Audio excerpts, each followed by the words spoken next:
Amigos, muito boa tarde novamente. Hoje, 6 de setembro, quinta-feira. Estou de volta aqui novamente, só que agora com o programa Todos pela Amazônia, aqui na Amazon Play TV Digital, Jornal do Comércio e Rádio Baré Ondas Tropicais. Antes de eu apresentar aqui o meu convidado, vamos ao assunto do momento em que a nação brasileira aí foi informada desse triste acontecimento no momento em que a democracia brasileira caminha cada vez mais para uma perenização, para que todos nós que somos cidadãos brasileiros entendemos que o processo democrático ele é livre, que as pessoas têm os direitos de ir e vir, que como o fato lamentável que aconteceu com o candidato a presidente da República, o Jair Bolsonaro, lá na cidade de Juiz de Fora, no estado de Minas Gerais. Nós temos aqui uma imagem do momento em que aconteceu. Eu gostaria que a Bia soltasse aí, por favor, Bia. Ele estava na rua sendo carregado pelos seus correligionários, quando de repente, agora nesse momento, a pessoa vem e desfere uma facada no peito do candidato, cuja identidade do homem já foi levantada e preso na hora, que trata-se de Adélio Bispo de Oliveira, foi preso em flagrante e nós não temos ainda informação como é que está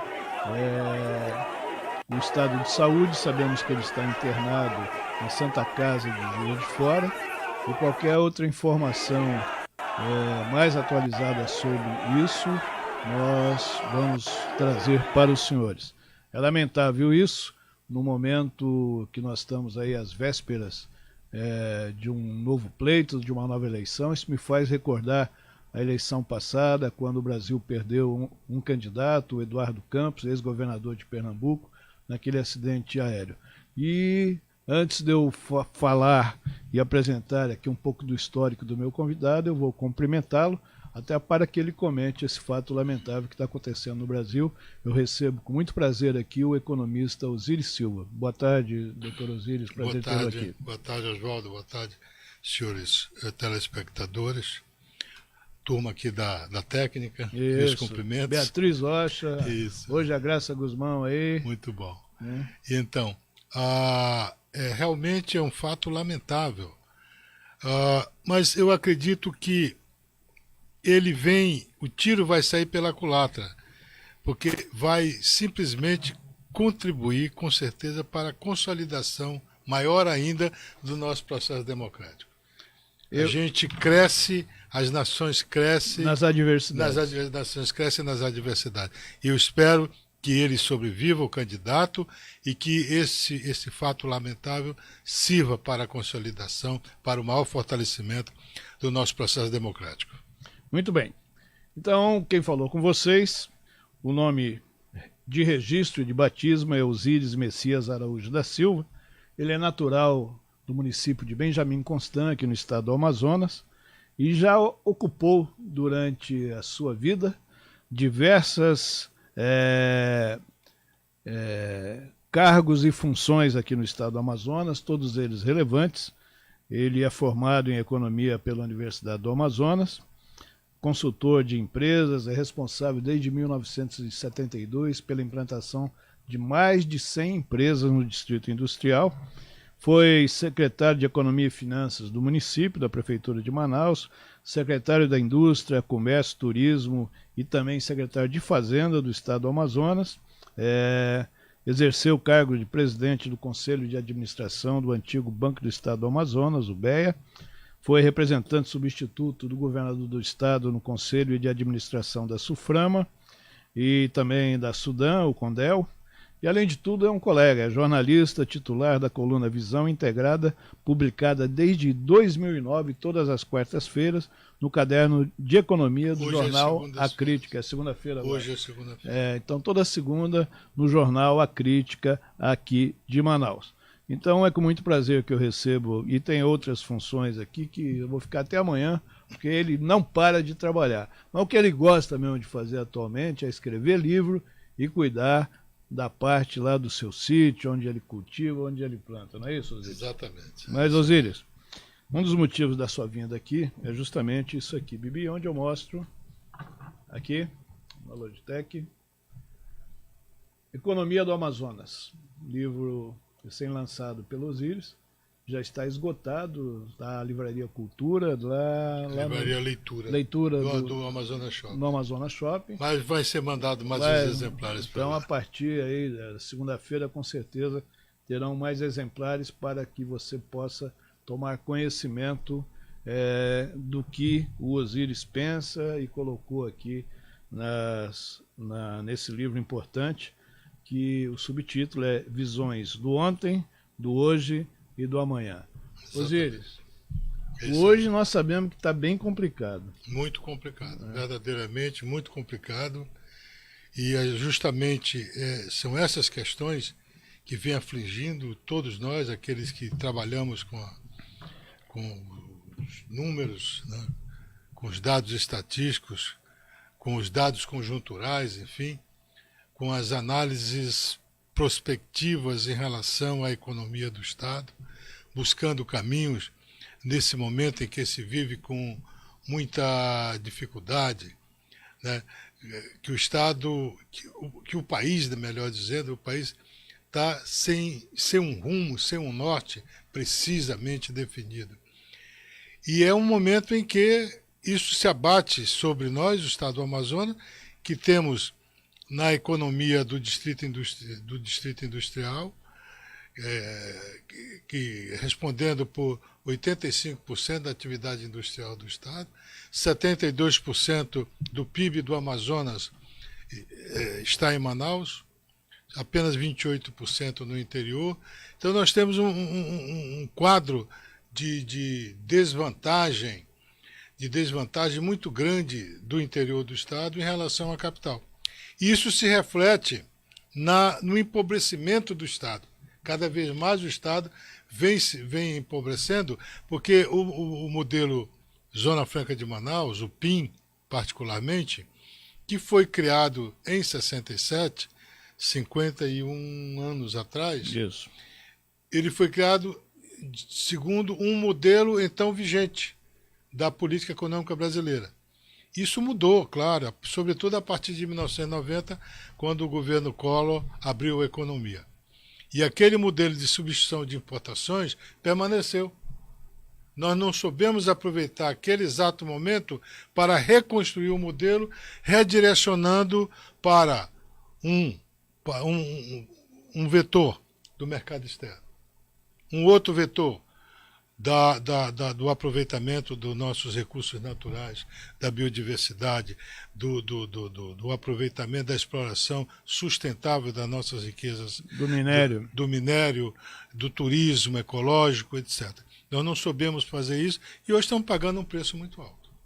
Agora, Osíris, isso realmente é uma coisa preocupante, que dia a dia nós aqui, principalmente aqui do Jornal do Comércio, um jornal que há 114 anos traz como perfil principal do seu noticiário o setor econômico, o setor do PIM, negócios, e a gente sente cada notícia que nos chega aqui na redação, o quanto está desalentador hoje você fazer qualquer perspectiva de investimento no nosso modelo. Como você mesmo disse, nós perdemos muito tempo em não criar novas vertentes de desenvolvimento, principalmente no estado do Amazonas. Mas eu quero falar um pouquinho do ontem, né, porque nós falamos do hoje. Você, na época que foi secretário da Fazenda, o interior do estado ele apresentava uma certa pujança. Existia projetos para o interior do estado. O que aconteceu? Na verdade, houve uma contaminação de um estado de euforia generalizado, eu diria assim, em que o PIM estava indo tão bem, entendeu, que se generalizou esse quadro específico, imaginando-se que ele poderia ser o futuro da economia do Estado. Naquela época, nos anos 80, 90, as coisas já caminhavam nesse sentido. embora muitos alertas Alertava. foram apresentados à época, inclusive na minha Secretaria de Indústria e Comércio, nós fizemos diversos documentos, levamos à Assembleia Legislativa, mostrando a necessidade de nós promovermos correções no modelo. Mas naquela época, quem falava em correção do modelo Zona Franca de Manaus, quem falava em reestruturação da Zona Franca de Manaus, o Serafim, que estava aqui até há pouco minuto atrás, sabe muito bem disso, era taxado como inimigo da Zona Franca. Uhum. Não se podia falar. Ora, qualquer planejamento, ele admite ser reestruturado, ser revisto, admite as correções, as imperfeições em qualquer percurso, naturais em né? qualquer percurso. Exatamente. Nós os governos não assumiram essa responsabilidade. E não permitiram. E não permitiram que essas coisas aconteçam. Pelo contrário, foram destruindo o nosso sistema de planejamento, paulatinamente foram destruindo, a começar pela CODEAMA, pelo ICOT, pela EMATER, etc, etc. Então, ultimamente, pela própria Secretaria do Planejamento, pela Secretaria de Ciência e Tecnologia, entende? Então, nós somos um polo industrial que não temos uma Secretaria de Ciência e Tecnologia. O que é um absurdo. Somos um polo mineral que não temos uma Secretaria de Mineração. Temos arranjos. Esses arranjos, a gente, quando faz a crítica, não faz a crítica do ponto de vista pessoal, faz a crítica do ponto de vista técnico, mostrando com a experiência, com o que a gente estuda, entendeu? Que o percurso não está indo bem, não está indo na direção correta, que precisamos de reajustes, de alinhamento. realinhamentos, entendeu? Agora, é difícil, porque nesse meio tempo, o Amazonas foi perdendo qualidade em relação ao seu quadro de pessoal técnico. Nós sabemos que nos anos 70, 80, nós tínhamos um quadro de pessoal montado a partir do governo do João Walter de Andrade, nos anos 60 e poucos. 60 e poucos, entendeu? Uhum. Esse quadro que formou a CODEAMA, que formou o ICOT, que formou a EMATER, etc, etc. A própria Suframa, ela tinha uma autonomia e uma qualidade de servidores técnicos importantíssimo. A Suframa, naquela época, logo no início, nos primeiros anos da Suframa, 67, os inícios dos anos 70, como não havia um quadro técnico aqui, os projetos eram analisados em São José dos Campos. Uhum. Lá no ITA. No ITA não, acho que era no próprio ITA. Era, Instituto exatamente. De Tecnologia. Instituto de Tecnologia. Aeroespacial. Era estudado lá, eram analisados lá, não havia interferência política nenhuma, entendeu? Eles mandavam as análises. Depois, na época, já o Rui Lins, superintendente, o que o Rui Lins fez? Vamos trazer essa estrutura de lá montada, que lá montaram, entendeu? E trazer para Manaus. Essa estrutura veio e formou o Departamento de Análise de Projetos da Suframa. Eram engenheiros técnicos, depois foram sendo acrescidos. A própria Sudan.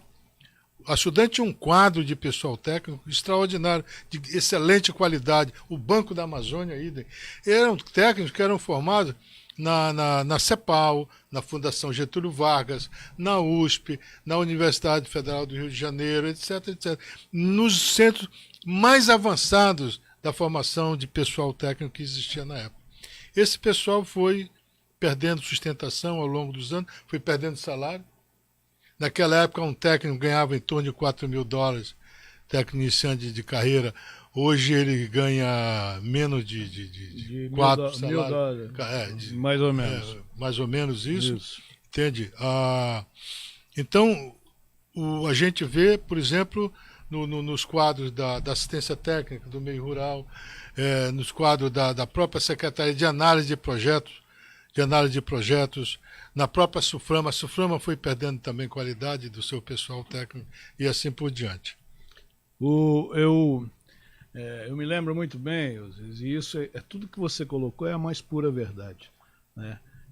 Enquanto o Estado brasileiro, os seus dirigentes deixarem de ser personalistas, né, e aprenderem a trabalhar em equipe e saber montar uma equipe, e com certeza nós vamos ver esse tipo de problema.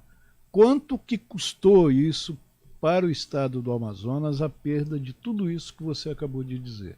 Eu sou do tempo, na década de 90, a Emater, por exemplo, né, você pega um município referência do estado, um município novo que foi criado em 1988, até pelo atual governador Amazonino Mendes, o município de Apuí, que era uma região de assentamento, é uma região ainda de assentamento, e que poucos, né, conseguiram ficar lá, mas os que ficaram são verdadeiros heróis, mas a Emater era presente o tempo inteiro, com pessoal, com estrutura.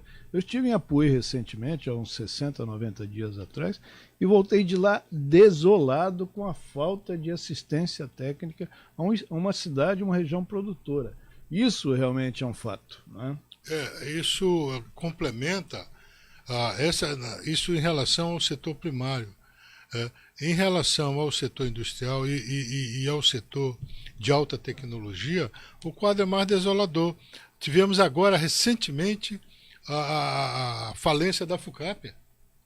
Um absurdo. Com absurdo, quer dizer, perdemos com a falência da FUCAP, meu Deus, uma estrutura técnica montada com muito primor, desde os anos 80, eu acho por aí assim. Dos anos 80, desde os anos 80.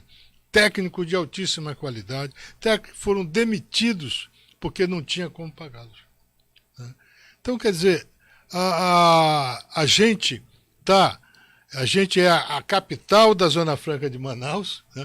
A Suframa é supostamente o polo da indústria eletrônica, da indústria duas rodas, da indústria de informática mais avançada do país, e não temos quadros técnicos. Por exemplo, nós não temos um parque tecnológico aqui no Amazonas. O Pará já tem 2, o Ceará tem, todo mundo está montando parques tecnológicos. A nossa logística zero. E o INPA, com muita dificuldade, a própria universidade está fazendo algum esforço nesse sentido, mas com muita dificuldade, porque, sabe, Oswaldo, tem um fator aí importantíssimo nesse processo que se chama-se governança do sistema de ciência, tecnologia e inovação.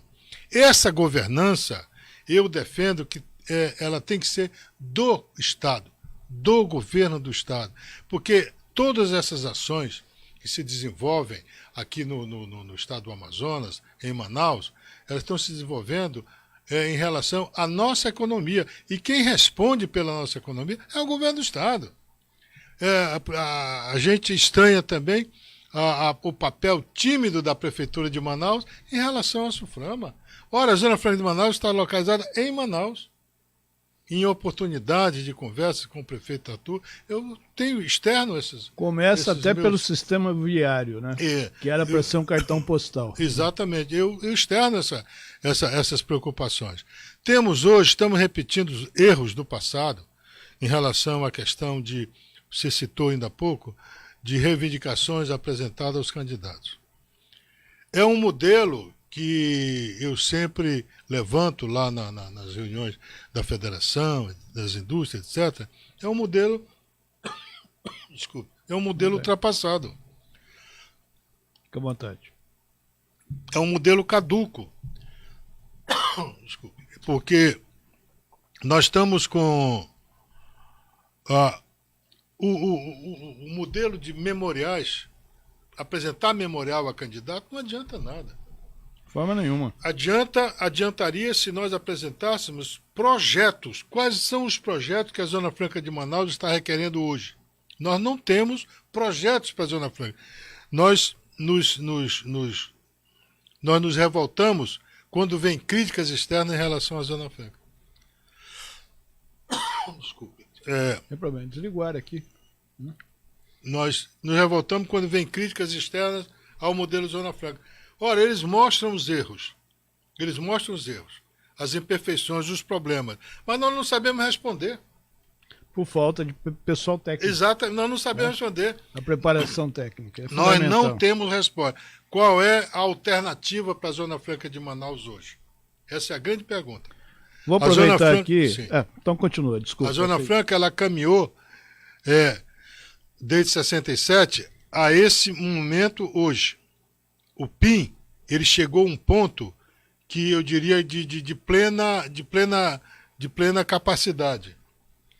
O PIN está, em termos de cadeias produtivas, de produção, tecnologia, etc. Mas daqui vai ser difícil ele ampliar. Nós precisamos encontrar outras alternativas. E essas alternativas estão no setor primário, na biodiversidade, no turismo ecológico. E nós não temos esses projetos. Eu estou vendo aqui no livro que você está levando para que nós tenhamos conhecimento das atualidades, do presente, do futuro e também do ontem. Tem aqui no capítulo do Fórum Mundial da Ciência e Amazônia, você diz aqui que as reuniões preparatórias ao Fórum Mundial de Ciência, realizada no Rio de Janeiro em 2013, e que foram levadas a efeito aqui em Manaus de 28 a 30 de novembro passado, no auditório do INPA, deixaram algumas inquietantes preocupações e incertezas. Quais são essas preocupações? Exatamente a falta da governança desse sistema é o primeiro. Outra coisa, nós falamos hoje em bioeconomia, economia verde, em biodiversidade. Agora, quais são os caminhos dessa biodiversidade? Nós temos diversos estudos no INPA, por exemplo, temos alguns na UFAM, temos alguns na Embrapa, mas essa coisa, ela está aí nas gavetas, digamos assim, ou nas prateleiras. Ela não evolui em termos de transformar esses conhecimentos desenvolvidos, entendeu, em projetos executivos, projetos industriais, projetos de políticas públicas. Políticas públicas, por exemplo, em relação, digamos, ao aproveitamento do potencial madeireiro, através de manejo florestal sustentável. Vai aprovar um projeto de manejo sustentável aqui na Amazônia? Não consegue aprovar. Eu não consigo aprovar um loteamento, que faz 2 anos que eu estou tentando aprovar. O manejo sustentável é o projeto ideal para a região, porque ele simplesmente não destrói a floresta. O manejo ele só trabalha com os indivíduos aptos ao corte. Tira aquele indivíduo daquela área onde está sendo trabalhado, transporta para fora e vai embora para a industrialização. Isso não consegue. Então, enquanto nós não aprovamos esses projetos, sabe, Oswaldo, o que acontece? A destruição da floresta está se expandindo porque o desmatador, o empreendedor, ele vem com tudo. Ele não quer saber, ele não vai esperar, não. Ele não vai esperar. Ah, não, porque hoje mudou o governo. Não, o tempo dele, o ano agrícola dele tem que ser respeitado. Então, a questão do desmatamento, por exemplo, é uma questão de incompetência do governo. Não é do pirata, do destruidor da floresta, não. Ele age no vácuo. Ele age no vácuo, na inação do governo, ele vem e age. Agora, muito bem, o que é que nós vamos dizer agora para o mundo? Estão destruindo a nossa floresta. E não pode mais negar, porque se você vier do Mato Grosso, Rondônia, já o sul do Amazonas, o Apuí, etc. Ele está sendo invadido justamente por isso. Né? Campos imensos e infindáveis de soja e de pecuária, entende? Não tem mais o que fazer. Pela ausência dos técnicos. Exatamente. Porque o primeiro habitante do antigo Juma, né, que era a Vila do Juma, ele veio lá para a agricultura. Tanto é que quem se lembra da chegada da primeira balsa com arroz aqui na cidade de Manaus, mas aí aos poucos os técnicos foram indo embora, o próprio INCRA, que é um órgão federal, também começou a sofrer uma certa paralisação por diminuição de verba e ficaram lá. Qual foi a alternativa? A motosserra, derrubar a árvore, fazer lenha e plantar pasto e pôr o gado. Tanto é que a Apuí hoje manda 5.000 cabeças de gado por mês para Manaus. Então, veja, exatamente, veja, e café, né? Já está produzindo café. Está produzindo Guaraná. Guaraná. Eu vi um caminhão que saiu de lá, que veio aqui para Presidente Figueiredo, com 30 toneladas de Guaraná. O detalhe é o seguinte, essas atividades, senhores, não são atividades fomentadas pelo governo do Estado, não. São atividades fomentadas pela iniciativa privada. Pelos próprios. Custe o que custar, entendeu? A iniciativa privada que está desenvolvendo, entende? Não está esperando pelo governo. Então, o governo tem campo de trabalho muito fértil. Nós temos, por exemplo, a UEA, que é um instrumento totalmente distorcido da realidade da economia do interior. Nós precisaríamos ajustar essa grade curricular, justamente para isso, ajustar essa grade curricular às potencialidades regionais. Como é que nós vamos ter essas potencialidades regionais em relação a cada calha de rio? Nós sabemos que o Alto Solimões é uma realidade, o Purus é outro, o Juruá é outro, o Médio Amazonas é outro, o Baixo Amazonas é outro, o Rio Negro é outro. Então nós temos... E quem é que nos dá essa visão? Quem nos dá essas informações? É o zoneamento ecológico e econômico que nós não fizemos até hoje. Até hoje. Nós não temos. Portanto, nós estamos atirando no escuro. Acho que vamos por aqui. Acho que é pescado. Acho que é peixe. Acho que é pecuária. Mas quem tá fazendo melhor, quem está dando certo, é o pessoal da pecuária do sul do Amazonas. Porque a nossa pecuária do Baixo Amazonas, para o governo trabalhar. Quando a gente levanta isso, nós não estamos fazendo oposição ao governo. De forma nenhuma. Nós estamos dando um norte para poder mudar o quadro. Não é? Por exemplo, a UEA. A UEA forma pedagogos, forma pessoal em ciências políticas, mas não forma pessoal em técnicas de produção de construção naval, de exploração madeireira, é uma indústria que de está pescado, totalmente de essências vegetais, etc, etc, etc. Então, se nós estivermos treinados e ajustados às necessidades do interior, a própria UEA poderia, isso no Alto Solimões, um ticuna defendendo uma tese de mestrado em ciência política. Com todo respeito à ciência política, mas o que um ticuna vai fazer com um título de mestrado lá na região dele? Na região dele. Em compensação, eles importam tudo que eles consomem lá. Tudo que eles consomem vem de Manaus. Frango, cachaça, eles não têm tecnologia de pescado, de aproveitamento de essências de madeireira, de essências vegetais, etc, etc. Eles não têm. Então, essa coisa é difícil desenvolver o Amazonas. A Amazônia é difícil. Mas nós temos que dar passos concretos. Senão, cada vez mais se torna mais difícil. Porque não existe políticas de Estado. Exatamente. São políticas de Exatamente. governo. Muda o governador, muda tudo. Isso aí não tem jeito. Nós temos, entende? Então, quer dizer, o tempo vem passando e a gente não... % do faturamento. Com toda e isso, Osíris, é uma coisa que assim que me deixa um tanto quanto preocupado, como você mesmo disse, da fragilidade, né, que o polo industrial de Manaus, hoje a concentração é na mão de poucos, que representam um faturamento altíssimo, e a gente não vê a perspectiva aí de grandes projetos para o modelo.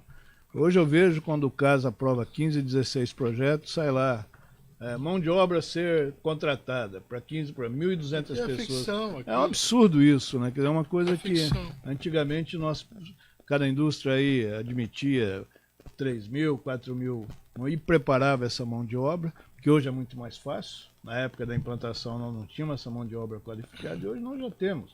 Né? Mesmo com a perda da FUCAP, com essa coisa toda, o papel da universidade é fundamental nisso. Olha,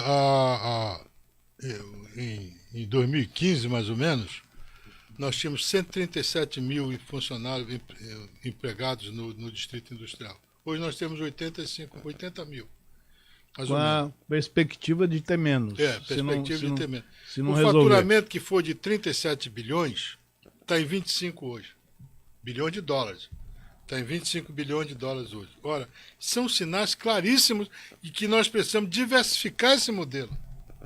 Essa matriz econômica tem que ser diversificada, necessariamente, porque nós estamos correndo o risco de acontecer o que aconteceu com a borracha, período áureo da borracha.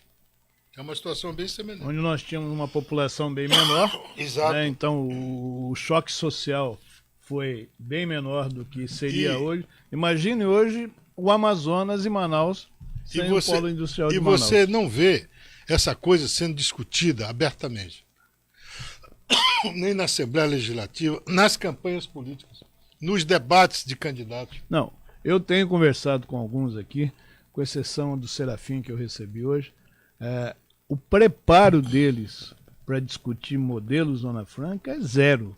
E eles não têm interesse nenhum em saber, em procurar isso. Essa é a minha grande preocupação. Acontece o seguinte, que nós estamos assim, tipo avestruz, que mete a cabeça na areia para não ver as intempéries, né? Que as tempestades estão chegando, os predadores que estão vindo para cima dela. Ela finge que não vê o perigo. É uma coisa semelhante que está acontecendo conosco. Pessoal, nós temos que nos preocupar com isso. Nós temos que encontrar alternativa. Senão nós vamos voltar a ser pôr de lenha. Não tem jeito. O Serafim estava falando nas perdas que nós tivemos no setor do ICOT, da CODEAMA, da EMATER, etc, etc, etc. Ou seja, em vez da gente evoluir, a gente evolui. E isso não é bom para nós.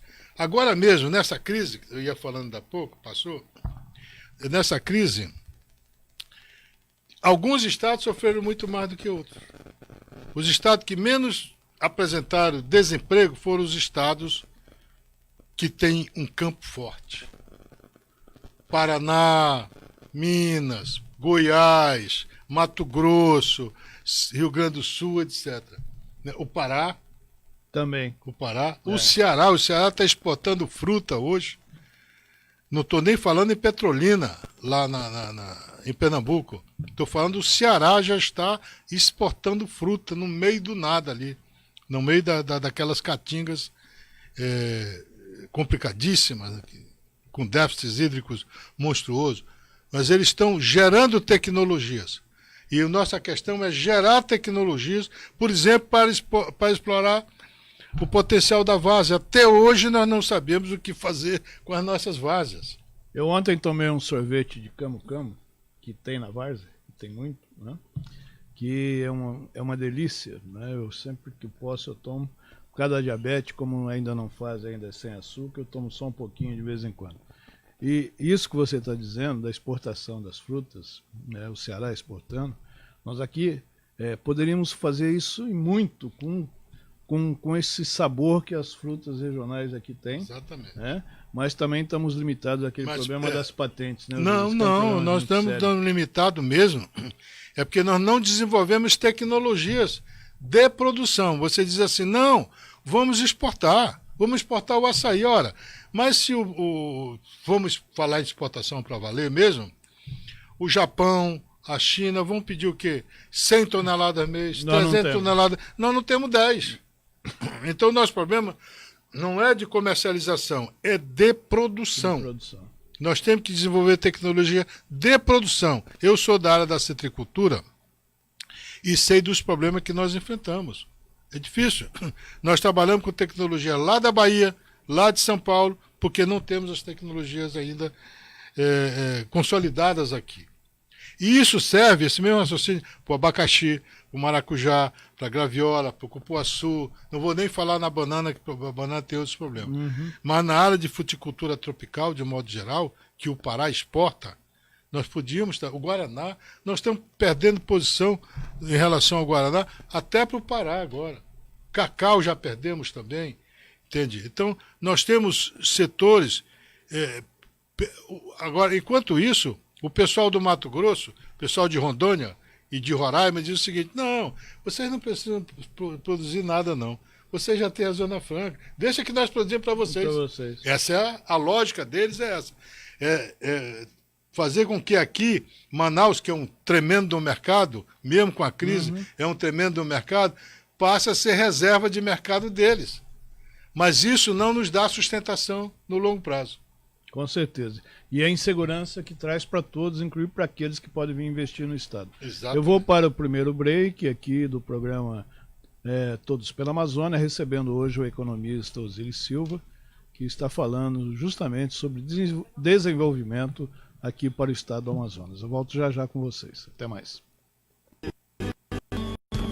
Manaus tem a tradição de receber bem seus turistas, como o da Vindotel, uma localização privilegiada a poucos metros do maior shopping da cidade, amplo espaço para eventos empresariais e social. O Da Vinci Hotel é sinônimo de conforto e bons serviços.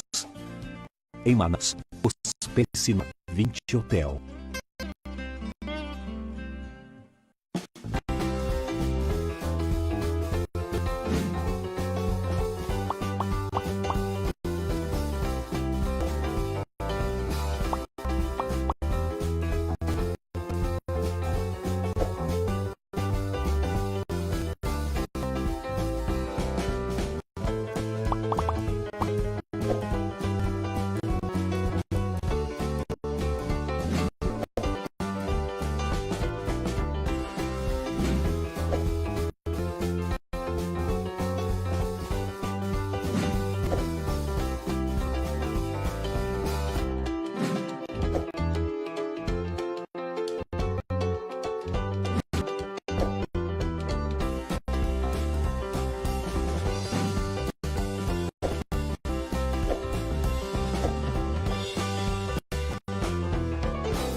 Manaus, tradição de receber seus turistas, assim como o Da Vinci Hotel, com uma localização privilegiada a poucos metros do maior shopping da cidade e espaço para eventos empresariais e social. O Da Vinci Hotel é sinônimo de conforto e bons serviços. Em Manaus, hospede-se no Da Vinci Hotel.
Este ano, o seu celular vai ser um instrumento para tornar as eleições mais transparentes.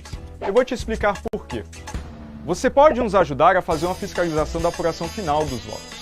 A missão é simples: fotografar um ou vários boletins de urna às 5 da tarde no dia das eleições. Boletim de urna, ou simplesmente BU, é uma espécie de extrato, um papelzinho como este aqui, com os totais de votos para cada candidato. Os mesários imprimem o BU e colam na porta da sessão eleitoral a partir das 5 da tarde. Você fotografa o BU da sua ou de várias sessões eleitorais com o aplicativo Você Fiscal para Android. Você também pode enviar fotos tiradas com seu celular e máquina fotográfica pelo site www.fiscal.org. O Você Fiscal vai reunir a maior quantidade possível de fotos e comparar com os dados publicados pelo TSE. Para saber direitinho como fotografar, clica aqui no link na descrição do vídeo que tem uma explicação bem detalhada. Mas espera! Você sabe por que estamos fazendo essa fiscalização? Meu nome é Diego Aranha, eu sou professor e pesquisador da Unicamp em Segurança Digital e Votação Eletrônica. Em 2012, eu era professor da Universidade de Brasília e participei de testes públicos de segurança da urna eletrônica organizados pelo TSE. A equipe que eu coordenei encontrou a primeira vulnerabilidade na urna em poucos minutos de investigação, mostrando que ela não é tão segura assim. Pois é, os programas que examinamos possuíam vulnerabilidades que não garantiam o sigilo do voto e abriam a possibilidade de manipulação dos resultados. O pior é que o TSE não realizou o teste de segurança este ano, então nem sabemos se os problemas foram resolvidos ou não. Nosso desejo maior é que o sistema fosse livremente auditável pela sociedade, com código aberto e com registro físico do voto verificável por você, eleitor, sem risco para o sigilo e permitindo auditoria e recontagem. Mas como hoje, nem os programas nem os resultados são diretamente auditáveis pela sociedade, decidimos, pelo menos, fiscalizar o que acontece com o nosso voto depois da votação. Com o apoio de mais de 1.000 pessoas que fizeram doações pelo Catarse, conseguimos financiar o aplicativo Você Fiscal. Todas as fotos que nós vamos tirar dos boletins de urna no dia da eleição vão chegar para a equipe do Você Fiscal, que irá processá-las e compará-las com o resultado publicado pelo TSE. Se um BU impresso estiver diferente do eletrônico, conseguimos detectar erro ou fraude na transmissão dos resultados. E com muita gente usando, a gente consegue calcular um resultado dependente, que pode identificar distorções no resultado oficial. Vamos também dar uma lição de transparência. Todos os dados serão públicos, todo o código será aberto para que você possa verificar nossa fiscalização. Então, é como eu disse, o seu celular vai ser um instrumento para tornar as eleições mais transparentes. Espalhe essa ideia, foto do BU, às 5 da tarde.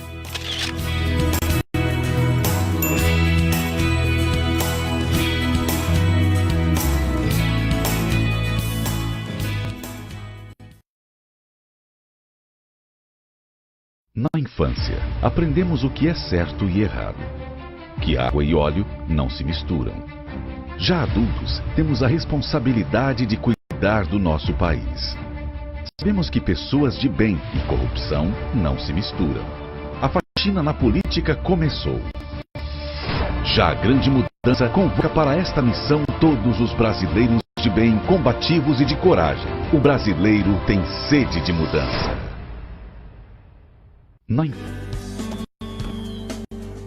Manaus tem a tradição de receber bem seus turistas, assim como o Da Vinci Hotel, com localização privilegiada a poucos metros do maior shopping da cidade e amplo espaço para eventos empresariais e social.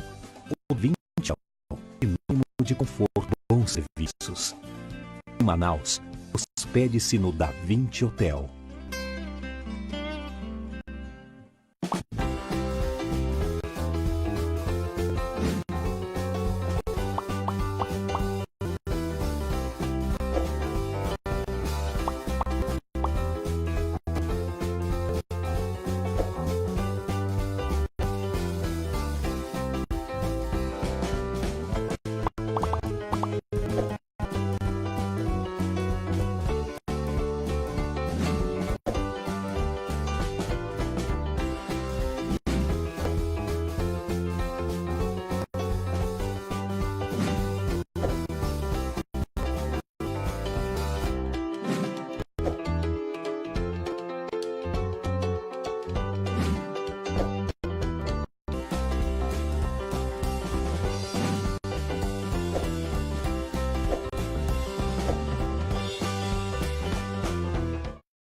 De volta aqui com mais um bloco do programa Todos pela Amazônia, aqui na sua Amazon Play TV Digital, Jornal do Comércio e Rádio Baré Ondas Tropicais. Um pouquinho cansado já, né? 2 programas diretos assim não é fácil não. Mas com muita alegria recebendo aqui um amazônida natural de Benjamin Constant, que já teve cargos relevantes aqui no nosso estado, e ele aproveitou todas essas oportunidades para colocar isso num livro que vai servir para a atualidade, para a posteridade, com certeza ele descrevendo a economia do Amazonas, economista como ele o é. Estou falando de Osiris Silva, que está aqui nos visitando hoje, batendo um papo sobre esse livro dele que está no mercado, que já esgotou, mas segunda-feira já vai estar de novo lá. Aproveito aqui a oportunidade para mandar um abraço aos amigos lá do Corecon, Conselho Regional de Economia, que estão ligados aqui na gente, porque o mestre Osias está falando, e eles gostam de ouvir o mestre Osiris, que é um economista de renome. Eu estou vendo aqui no seu livro, né? Você já em 2003, em fevereiro de 2003, você já escreveu aqui com muita propriedade, Zona Franca de Manaus, o desafio do futuro.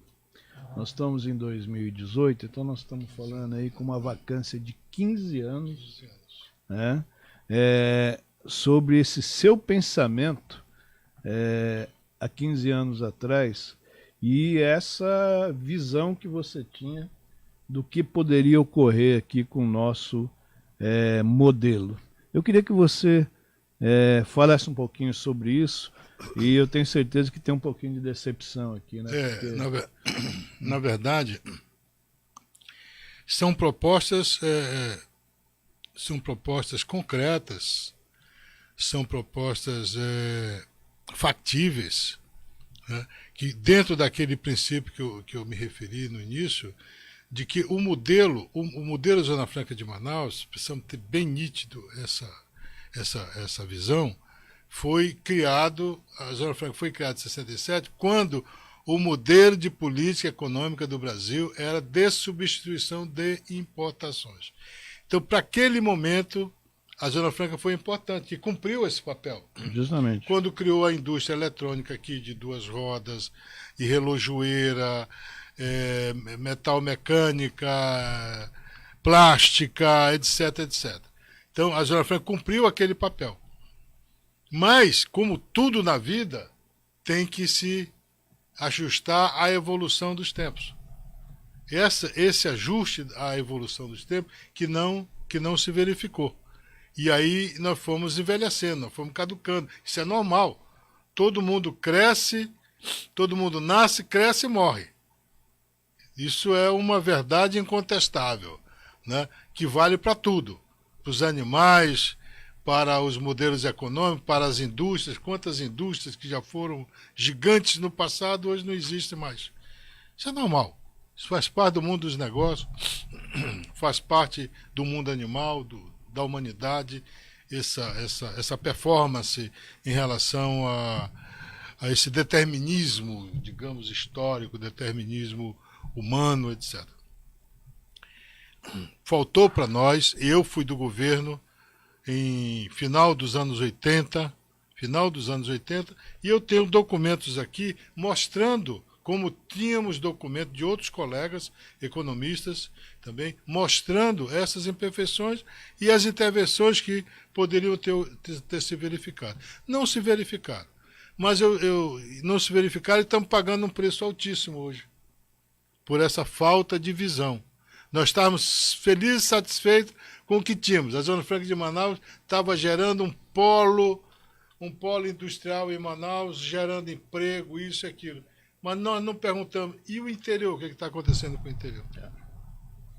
Com todas as dificuldades que nós temos, né? O interior do Amazonas é bem diferente do interior de São Paulo, do Rio de Janeiro, de Minas Gerais, onde você tem uma malha rodoviária muito grande, você tem acesso com muito mais facilidade que nós temos aqui. Eu estou vendo aqui, às vezes, no mês de maio, ou seja, 3 meses após você falar sobre esse problema do futuro, você escreveu aqui que o mercado externo como instrumento de perenização da Zona Franca de Manaus. Perfeito. Isso não aconteceu também. Não. Justamente porque essa tese que eu apresentei aqui em 2003, em maio de 2003. Naquela nós estávamos atravessando momentos gravíssimos logo após a crise violenta de 98, e as cotas de importação da Zona Franca estavam sob pressão violenta e, em vez de crescer, estavam encolhendo. Então só havia uma maneira da gente se autodeterminar, que seria gerando um polo de exportações. Que via exportações você vai gerar as reservas, a contrapartida do que nós precisávamos para manter o modelo crescendo, sem depender de favor do governo federal, de cotas de importação, como hoje se depende de processo produtivo básico. Pelo amor de Deus, isso é uma ingerência indevida dentro da empresa. O governo predeterminar como uma empresa tem que trabalhar. Isso é uma ingerência indevida. a empresa tem que ter independência para buscar as tecnologias que lhe interessem. Em qualquer parte do mundo. Em qualquer parte do mundo. Né? Isso não acontece em Manaus. Precisamente não acontece. Então, esse modelo de substituição de importações caducou e nós não temos outro. Olha, nós não temos outro modelo até hoje. Eu insisto nisso. E está aí. 6 anos depois você escreveu Desenvolvimento, Caminho Sem Volta. Exatamente. Ou seja, e também não aconteceu. Não aconteceu. Então, na verdade, havia o Japão, que está 2 décadas em compasso de espera, né? Ele não está em depressão, como o Brasil viveu agora. Mas ele não está crescendo. Não. Ele gerou agora umas plataformas de exportação de alta tecnologia. E eles geraram 6 ou 8 polos implantados em diferentes partes do país, todos voltados para a exportação. A China, que hoje já produz da agricultura familiar, pela agricultura familiar, a China já produz mais de $1 trilhão. Mais de $1 trilhão. O Brasil produz 55 bilhões. Bilhões. É uma diferença brutal. Uma diferença brutal. E a Rússia menos do que nós. E para nós estamos muito felizes com o ritmo de crescimento do nosso setor primário.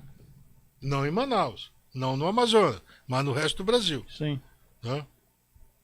A agricultura familiar responde por 70% do arroz produzido, do milho, isso e aquilo. É um setor pujante, que gera emprego e fixa a mão de obra no interior. Um outro capítulo que me chama a atenção, que eu acho que esse aqui, você, naquela época, em abril de 2009, você tinha esse pensamento que eu tenho certeza que hoje não é mais o mesmo. Você pôs Zona Franca de Manaus, 2 pontos, a cara da Coreia do Sul. Também não aconteceu. Não, é que seria a cara da Coreia do Sul. Se você lê o texto completo, eu estou mostrando a Coreia do Sul, ela veio de um processo de desenvolvimento que começou a partir do final da Guerra da Coreia. A Guerra da Coreia se encerrou por 54, 55. Sabe? Até próximo dos anos 60, a Coreia estava um país destruído. Vieram os americanos com um plano Marshall para os coreanos e começaram a implementar os planos nacionais de desenvolvimento na Coreia do Sul. A Zona Franca é de 67. Eu estou mostrando nesse trabalho aí que não há muita diferença entre a Coreia do Sul, o modelo da Coreia do Sul e o nosso modelo. Veja o que aconteceu com a Coreia do Sul e veja o que aconteceu conosco. Nada. Entende? Então, nós seríamos uma Coreia do Sul nos trópicos, se nós tivéssemos agido com inteligência. Seguido o que determina o mercado, a lei. Investimento em ciência e pesquisa e desenvolvimento, etc, etc. Por isso que, no mesmo ano de 2009, você nos brindou aqui com um artigo, no dia 27 de dezembro de 2009, antes da virada. Você falou aqui sobre Tiago de Mello, poeta de Barreirinha e do mundo, magistralmente, onde ele escreve o pão de cada dia. E ele exclama: que o pão encontre na boca o abraço de uma canção, construída no trabalho, não a fome fatigada de um suor que corre em vão.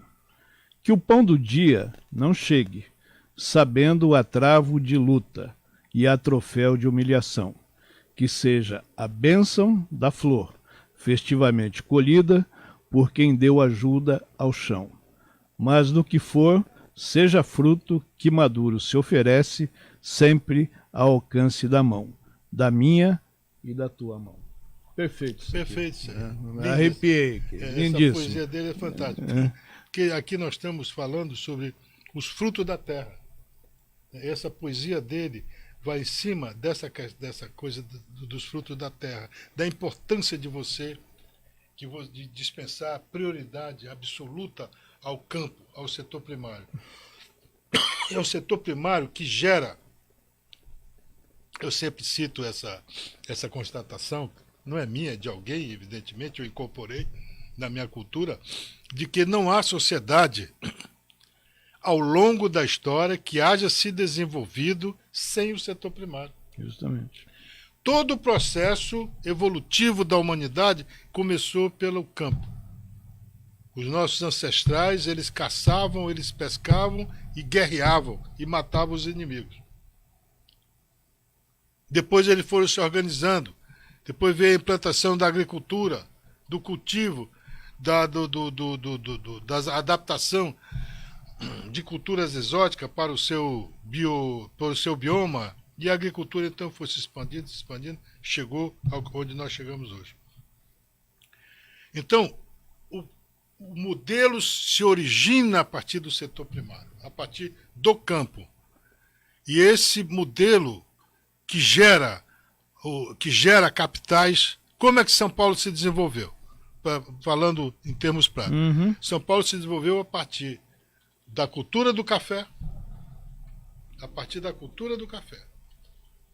E depois essa cultura do café veio gerando capitais que vieram migrando para a cidade de São Paulo, para a capital, e ali foram implantando as indústrias, os parques industriais, a partir desse capital.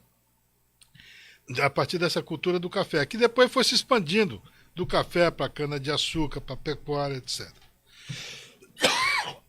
E nós não temos essa cultura, nós não temos esse recurso para o fortalecimento da nossa atividade, da geração de uma matriz econômica sólida, porque é o campo que dá solidez à economia, é o campo.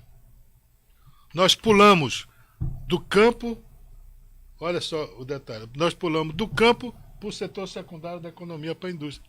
Nós não fomos uma economia, fomos uma economia extrativa, mas não fomos uma economia agropecuária. Essa parte foi pulada para a indústria, para o setor secundário da economia e terciário. Aí vem uma curiosidade especial, pessoal minha. O que levou o Osiris Silva a se dedicar, os últimos anos aí que você vem da sua vida, ao setor da citricultura e, de uma certa forma, ao setor primário? Não, na verdade, nos últimos anos não. Eu estou na citricultura desde 76, 42 anos. É muito tempo. É muito tempo. Eu estou há 42 anos que eu sempre acreditei, filho do interior, nascido no interior, eu sempre acreditei na agricultura. Você nasce com essa crença, com essa vontade de desenvolver, vendo meus tios no interior, etc., isso e aquilo, meu pai trabalhando com o interior, a família toda trabalhando com o interior. Então, eu fui desenvolvendo um amor pela terra. E logo que eu pude comprar a minha primeira terra, eu comprei em 75, eu me formei em 69. Uhum. Eu comprei a minha primeira terra em 75, eu não tinha herança. Foi recurso gerado por nós, por mim e por minha mulher, né? Pelo seu trabalho. Que nós trabalhamos até comprar a primeira terra e aí fomos. E aí fomos desenvolvendo. A Emater, na época, começou a incentivar a citricultura e eu me engajei nesse trabalho. E acreditei nele e hoje esse trabalho ele está rendendo frutos. Nós temos um projeto de citricultura aqui que está sendo desenvolvido pela Embrapa Cruz das Almas, Embrapa Mandioca, Citricultura e Fruticultura, Cruz das Almas na Bahia, junto com a Embrapa local, a UFAM, a Faculdade de Ciências Agrárias, e naturalmente a CEPRO e a Emater, implantando 2 projetos fundamentais. Um de cobertura verde, Uhum.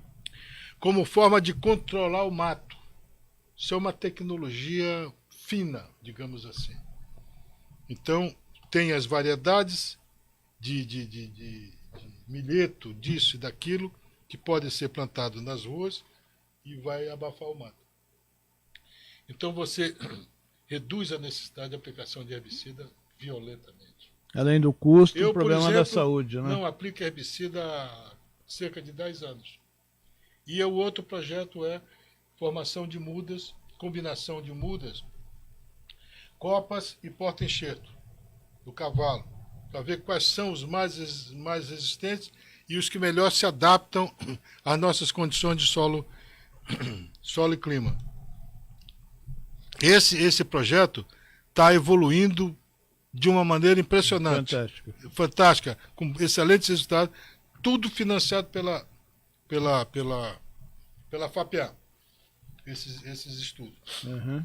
E nós já, nessa questão da combinação copa, porta-enxerto, por exemplo, nós vamos chegar a uma situação em que hoje nós temos a variedade de fruta predominante aqui é a pera-rio, laranja pera-rio. Estão sendo testadas variedades. Você produz a pera-rio? É o principal, é o carro-chefe. Só que ela dá num período de safra definido. Uhum.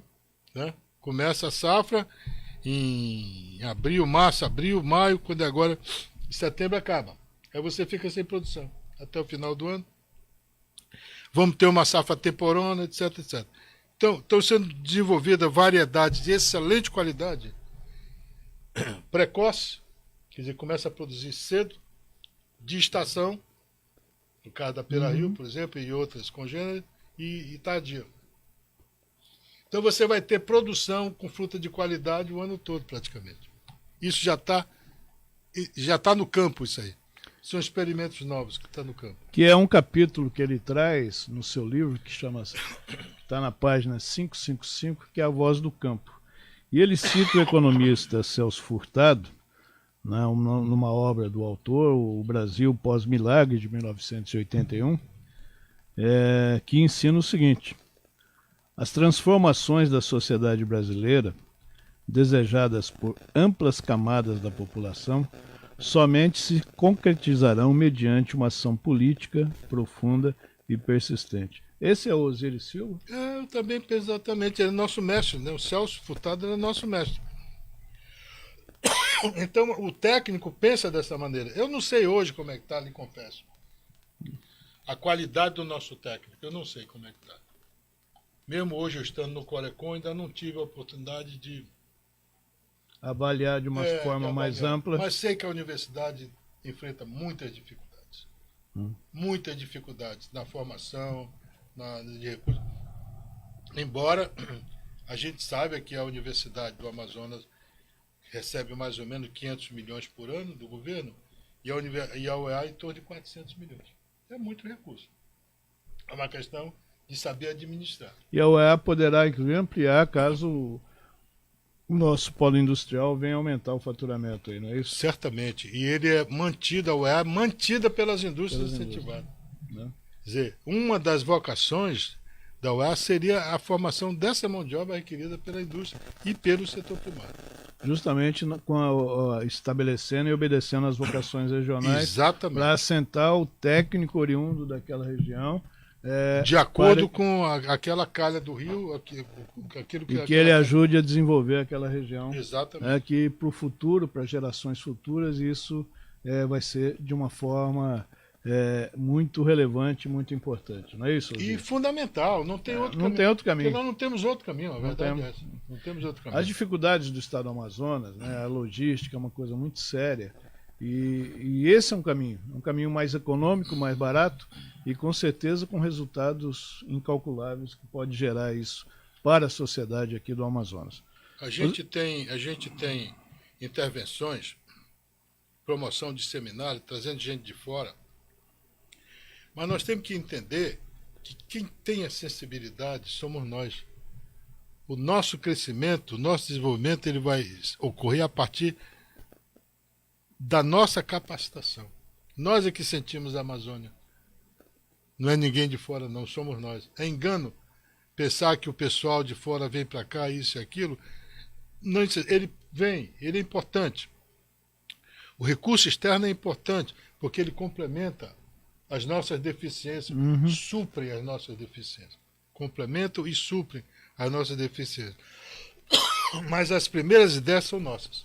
Com certeza. Tem que sair daqui. E é isso aí. Então, meus amigos, eu hoje Estou muito feliz que eu acho que a gente conseguiu, dentro do papel que nós nos propomos, a levar a melhor informação para os senhores sobre o nosso Amazonas e principalmente quem faz pelo Amazonas. Aqui está um exemplo ao meu lado, Osíris. Eu quero te agradecer muito a sua presença aqui e, ao mesmo tempo, eu gostaria de deixar aí os nossos microfones com seu expertise, com sua experiência, você deixasse aí para os nossos seguidores uma mensagem, pelo menos, de esperança. Eu acredito na nossa gente, eu acredito nas nossas autoridades. Eu tenho certeza que nessa campanha política agora estão surgindo momentos importantes para amadurecimento dessas propostas, dessas ideias, dos caminhos que nós precisamos trilhar. Nós precisamos desse amadurecimento para encontrar os caminhos alternativos. Sem vaidades, sabe, Oswaldo? Sem vaidades, sem complexos de coitadinho. A gente é muito levado a dizer, não, mas nós somos aqui, nós somos do Amazonas, nós somos um estado pobre, coitado de nós. Não. Nós negativo. Faturamos 30 bilhões de dólares, 37 bilhões de dólares. Geramos quanto de imposto? Geramos... Para a União. Para a União, 8 bilhões. 13 deu 13 bilhões. O líquido, né? Isso. 13 bilhões de dólares de recursos para a União. Então, quer dizer, não tem negócio de coitadinho, não. Nós somos um polo importante. Nós precisamos saber administrar esse polo, apenas isso. Nós sabendo, criando a mão de obra, trazendo a mão de obra, especializando a mão de obra técnica e de apoio à logística de transporte, estimulando a pesquisa, o desenvolvimento, aí nós vamos chegar lá, se Deus quiser. Ok. Essa é a mensagem do economista Osíris Silva, um amazonense natural lá de Benjamin Constant, que traz no histórico de vida relevantes serviços prestados à sociedade amazonense, e ele continua escrevendo toda segunda-feira nas páginas do jornal A Crítica, justamente sobre isso, sobre o que ele entende e muito, que é o desenvolvimento do nosso estado. Muito obrigado, meu irmão, pela sua presença. Fiquei muito feliz aqui. Eu que agradeço. E vamos ter outras oportunidades, com certeza. Agradeço vamos a você, promover, as meninas. Isso, debates construtivos Com aqui. certeza.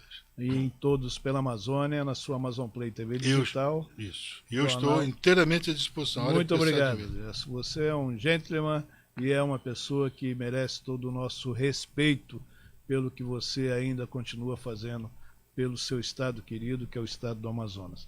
E eu, mais uma vez, quero agradecer a você, ao nosso telespectador, ao nosso seguidor, que nos acompanha e nos dá, você é que traz o alento para que a gente continue nesse dia a dia para tentar levar o melhor de informação para os senhores.